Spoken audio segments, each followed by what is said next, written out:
There's a spot in Riverhead not many talk about. Quiet. Fading.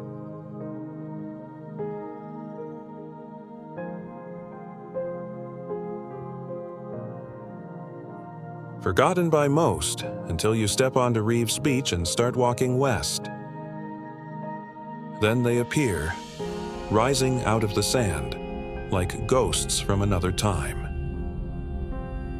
Known as the wrecks, they're the remains of 5 World War I-era ships, wooden freighters, that never sailed again. In the 1930s, they were run aground here to act as a breakwater for a sand and gravel operation. The job didn't last.